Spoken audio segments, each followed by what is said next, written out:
श्री गुरुदेव दत्त। आज थोडस ना वेगळ्या विषयावर बोलायचे। ग्रह नक्षत्र तर आहेच, अध्यात्मावरच आहे हे पण बोलणं, किंवा अध्यात्म तुम्ही संस्कृती ह्या विषयावरच आहे। नुकताच रिलीज झालेला पिक्चर म्हणजे छावा सर्वांनीच बघितला असेल, तसंच आम्ही देखील बघितला। तर त्यात एक छोटीशी घटना घडली। घटना छोटीशी आहे पण खरंच विचार करण्यासारखी आहे।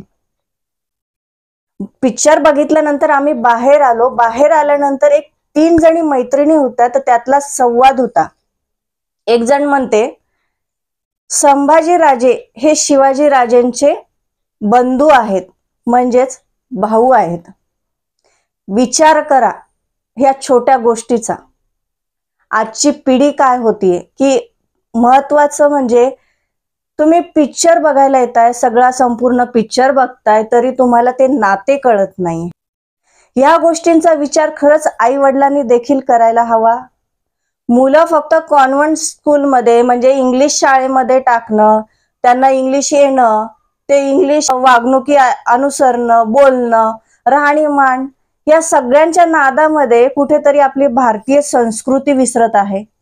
नका तुम्हाला पूर्ण इतिहास माहिती असू देऊ नका, काही आमचीही जबरदस्ती नाहीये, पण जो महत्वाचा असतो, मूळ मुद्दा असतो, तो तरी माहिती असावी। तुम्ही फक्त तुम्ही त्यांचं कल्चर आहे घेताय, पण तुम्ही भारतीय संस्कृती का विसरताय? आजकालच्या बऱ्याचशा मुलांच्या कपाळाला टिळा गेलेला आहे। म्हणजे अनेक मुलं मी तरी बघितले आहेत की डोक्यावर चंद्रकोर काढतायत। शिवाजी महाराजांचं एक ते रूप दिसतं त्यांना त्याच्यामध्ये, त्यामुळे ते दाढी वाढवतायत, चंद्रकोर काढतायत, पण मुलींच्या कपाळाचा टिळा, मुलींच्या कपाळाचा टिळा तर गायब होतोय ना। आणि हा डोक्यावरची टिकली जी गायब होण्यामागे, तर हे जे मुलं स्वतः लावतायत, तर का ते त्यांच्या बहिणींना नाही सांगू शकत? पालक आपल्या मुलींना नाही सांगू शकत का?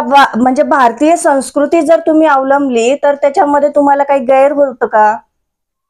तुम्हाला अडाणी म्हणून संबोधल्या जातं का? या प्रश्नाची उत्तर नक्कीच पालकांनी शोधावी। काळाच्या अनुरूप तुम्ही चाला ना, तुम्ही इंग्लिश कल्चर अनुसरा, तुम्ही तसं वागा, बोला, पण त्यासोबत आपला भारतीय इतिहास हा देखील नक्कीच माहिती करणं आवश्यक आहे।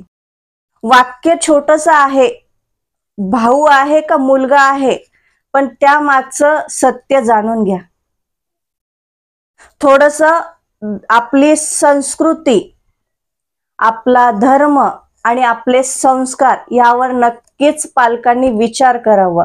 फक्त जयंती साजरी करणं, मोठमोठे उत्सव साजरे करणं, त्या प्रकारे त्यांच्या वेशभूषा धारण करणं, रॅली काढणं, जयघोष करणं ह्या गोष्टी नाहीयेत। या आपल्या संस्कृतीत देखील नाहीये ना आपल्या धर्मात देखील नाही। तुम्ही या सगळ्या गोष्टी अवलंब करा। एनर्जी घ्या, एनर्जी, रेखी, ज्योतिषशास्त्र, अंकशास्त्र हे आपल्याच भूमीतलं आहे, भारतीय भूमीतलं आहे। बाहेरची संस्कृती ती अवलंब करतीये, त्यांनी आपल्या इथले जप तप सगळ्या गोष्टी ते घेतायत। तिकडचे काही व्यक्ती येऊन इथे हे शिक्षण घेतायत, सगळं अध्यात्मात येतायत, मग आपली संस्कृती का विसरत आहे? याला काहीस मुलं नाही तर आई वडील देखील कारणीभूत आहे। मुलांना बाहेर शिकण्यासाठी ठेवण्याच्या नादामध्ये त्यांच्यात काय बदल होत आहेत हे बघण्यासाठी आई वडील नक्कीच विसरत आहेत। तर माझी विनंती आहे, तुम्ही परकीय संस्कृती अवलंबा, पण भारतीय संस्कृती अजिबात विसरू नका।